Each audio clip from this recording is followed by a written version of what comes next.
Cie, dua, tiga. Dan sana sadanya, jangan lupa sebelum tonton video ko, tekan tombol subscribe dan aktifkan lonceng notifikasi supaya dan sana bisa menonton video-video terbaru dari kami. Komen serta share ke kawan-kawan ya.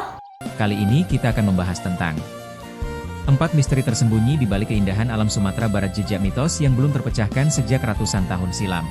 Yuk ditonton videonya sampai selesai, dan sebelum itu jangan lupa untuk subscribe, like, komen, dan aktifkan notifikasi agar Dunsana tidak ketinggalan dengan video-video terbaru kami. Sumatera Barat dikenal sebagai provinsi yang kaya akan kuliner, budaya, dan keindahan alamnya. Namun, di balik keindahan yang memukau, ternyata daerah ini juga menyimpan banyak misteri dan kisah turun-temurun yang hingga kini belum terpecahkan. Sebagian kisah tersebut diyakini oleh masyarakat setempat, meski seringkali sulit dijelaskan dengan logika ilmiah. Berikut 4 misteri terkenal di Sumatera Barat yang hingga kini masih menjadi bahan perbincangan. 1. Terowongan misterius penghubung Danau Singkarak dan Danau Maninjau. Danau Singkarak merupakan danau terbesar di Sumatera Barat yang berada di Kabupaten Solok. Di balik keindahannya, tersimpan kisah turun-temurun tentang terowongan bawah tanah yang menghubungkan Danau Singkarak dengan Danau Maninjau. Konon, terowongan ini menjadi jalur air misterius di bawah perut bumi. Bahkan ada cerita tentang seseorang yang hilang di Danau Singkarak namun ditemukan di Danau Maninjau. Meski kisah ini sulit diterima akal, banyak warga yang mempercayainya hingga kini. Secara ilmiah, teori ini tampak tidak mungkin karena ketinggian Danau Maninjau 459 mdpl lebih tinggi dari Danau Singkarak 362 mdpl. Jika benar terhubung, seharusnya permukaan air keduanya sejajar. Namun, tidak ada bukti ilmiah yang pasti, sehingga misteri terowongan ini masih menjadi teka-teki yang hidup di tengah masyarakat Minang. Misteri terowongan rahasia yang menghubungkan Danau Singkarak dan Danau Maninjau adalah sebuah legenda lokal yang dipercaya sebagian masyarakat, tetapi tidak didukung oleh bukti ilmiah. Kepercayaan ini muncul dari cerita turun-temurun dan fenomena seperti perpindahan ikan antar danau, serta penemuan jenazah di danau yang berbeda. Secara geologis, hubungan seperti ini sangat sulit terjadi karena perbedaan jenis danau dan struktur batuan di antara keduanya. Cerita-cerita mistis ini seperti tak hanyut ditelan zaman. Faktanya, terowongan bawah air terpanjang memang ada di Danau Singkarak. Tahun 1992, perusahaan listrik negara membangun terowongan sepanjang 19 km untuk memutar turbin pembangkit listrik tenaga air Singkarak di Asam Pulau, Lubuk Alung, Kabupaten Padang Pariaman, dengan kapasitas 175 MW. Terowongan ini menembus perut Gunung Merapi, sehingga tercatat sebagai terowongan air terpanjang di tanah air yang mulai beroperasi pada 1998. Ini menjadi pembuangan air Danau Singkarak kedua yang bermuara ke pantai barat Samudra Hindia. Aliran air pertama danau seluas 120 km bujur sangkar ini awalnya hanya melalui Batang Ombilin, kemudian melewati Sungai Indragiri, dan bermuara di Selat Malaka.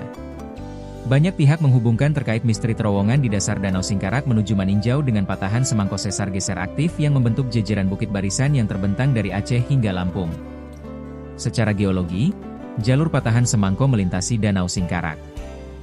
2. Lembah Harau, diyakini dulunya sebuah lautan. Lembah Harau di Kabupaten 50 Kota dikenal dengan tebing-tebing cadas menjulang tinggi setinggi 100-500 meter. Banyak warga percaya bahwa Lembah Harau dulunya adalah lautan purba yang kemudian berubah menjadi daratan. Menariknya, teori ini didukung oleh temuan ilmiah. Batuan batu pasir, breksi, dan konglomerat yang biasa ditemukan di dasar laut ternyata terdapat di tebing Lembah Harau.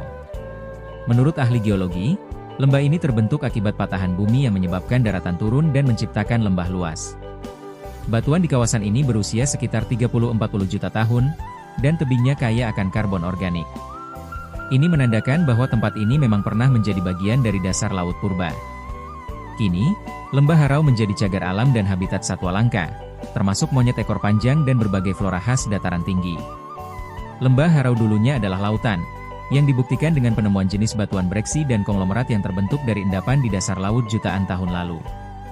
Batuan berusia sekitar 40 juta tahun ini terangkat ke permukaan akibat pergerakan lempeng tektonik, dan kemudian erosi selama jutaan tahun membentuk lembah yang dikelilingi tebing curam seperti yang terlihat saat ini. Lembah Harau menjadi salah satu lembah yang wajib dikunjungi di Indonesia, pesonanya tiada tara. Ketika memasuki kawasan wisata Lembah Harau Sumbar, nampak terhampar sawah ladang nan hijau yang dikelilingi tebing-tebing tinggi. Kabut pagi hari menambah eksotisme pemandangan, menenteramkan jiwa sekaligus memanggil hasrat untuk bertualang lebih dalam, karena ternyata ada banyak spot yang menarik perhatian.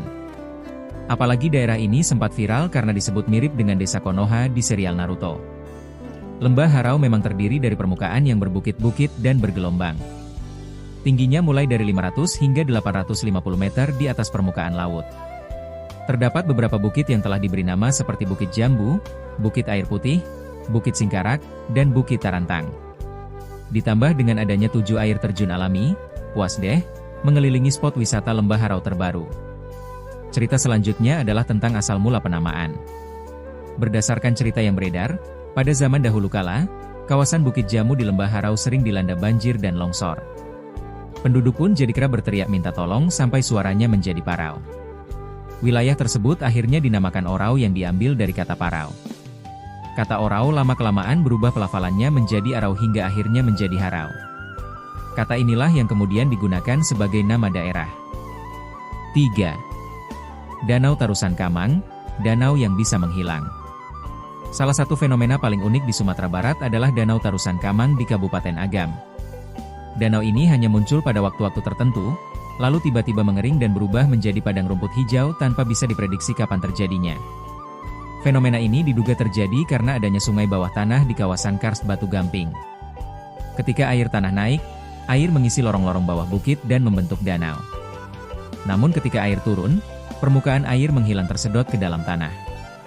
Peneliti geologi menemukan bahwa batu kapur di sekitar danau ini berusia ratusan juta tahun, bahkan lebih tua dari batuan karst di Pulau Jawa. Hal ini memperkuat teori bahwa ratusan abad lalu Danau Tarusan Kamang mungkin merupakan bagian dari lautan purba.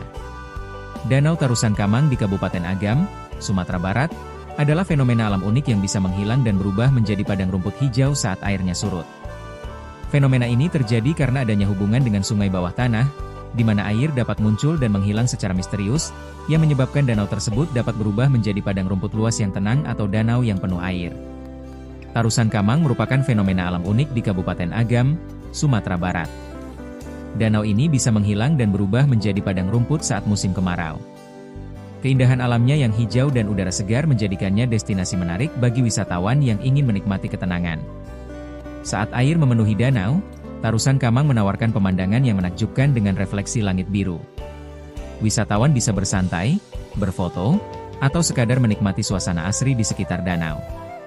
Keunikan alam ini menjadikan Tarusan Kamang sebagai salah satu daya tarik wisata di Sumatera Barat.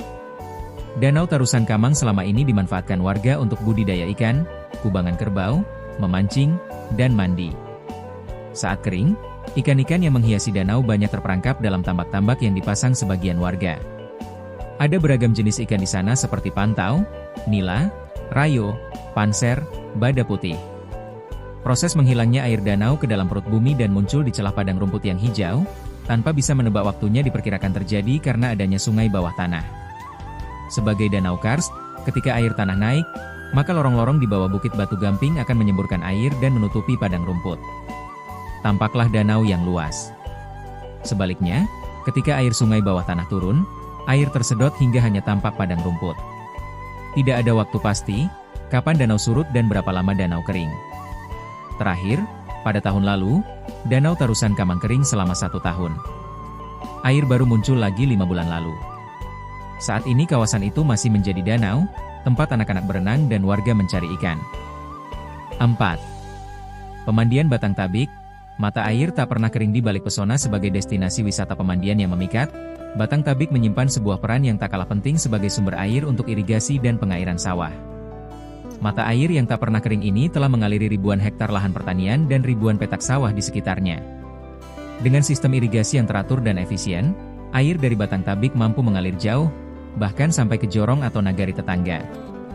Keberadaan Batang Tabik sebagai sumber air irigasi telah mengubah pemandangan pertanian di sekitarnya.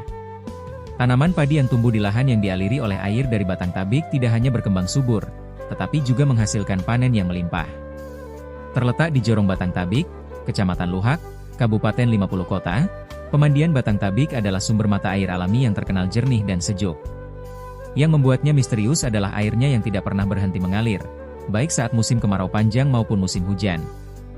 Warga setempat percaya bahwa mata air Batang Tabik berasal dari Danau Singkarak, meskipun jaraknya sangat jauh dan belum pernah terbukti secara ilmiah. Dalam cerita lama, disebutkan bahwa lubang mata air ini pernah ditutup dengan batu besar untuk mengurangi debit air, karena jika tidak, kawasan tersebut bisa berubah menjadi danau besar. Selain kolam renang alami, Batang Tabik juga memiliki waterpark Batang Tabik yang terletak di area seluas 5 hektar. Dibangun oleh Ferry Trismandete Bagindo Marajokayo, mulai beroperasi akhir 2020. Waterpark ini menawarkan berbagai atraksi air yang menggembirakan seperti seluncuran air, kolam arus, ember tumpah, dan kolam renang tambahan. Dengan fasilitas yang beragam ini, Waterpark Batang Tabik memberikan pilihan hiburan yang lebih seru dan mendebarkan bagi pengunjung yang mencari pengalaman yang lebih dinamis. Secara keseluruhan, pemandian Batang Tabik menawarkan kombinasi sempurna antara hiburan dan relaksasi. Dari kolam renang alami yang menenangkan hingga atraksi air yang memacu adrenalin di waterpark, serta area mandi alami yang penuh ketenangan, destinasi ini menawarkan sesuatu yang spesial bagi setiap pengunjung. Tidak heran jika Batang Tabik menjadi salah satu destinasi wisata favorit di Sumatera Barat. Pemandian Batang Tabik terletak di daerah yang mudah diakses, tepatnya di Jorong Batang Tabik, Kecamatan Luak, Kabupaten 50 Kota, tak jauh dari Payakumbuh, Sumatera Barat. Lokasinya yang strategis membuatnya menjadi destinasi yang sempurna bagi Anda yang ingin merasakan suasana alam yang asri tanpa harus melakukan perjalanan yang terlalu jauh. Dengan kondisi jalan yang cukup baik, Anda dapat dengan mudah mencapai lokasi ini baik menggunakan kendaraan pribadi maupun transportasi umum. Sekian mungkin sedikit cerita tentang 4 misteri tersembunyi di balik keindahan alam Sumatera Barat, jejak mitos yang belum terpecahkan sejak ratusan tahun silam. Semoga bisa menambah pengalaman dan ilmu teman-teman. Sampai bertemu lagi di video-video kami selanjutnya.